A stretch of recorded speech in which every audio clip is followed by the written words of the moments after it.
I'll straighten my hair and win him over like she did. I am not interested in you.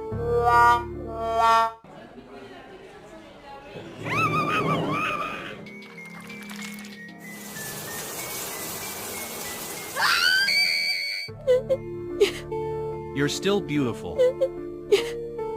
I'll transform my skin to be like her.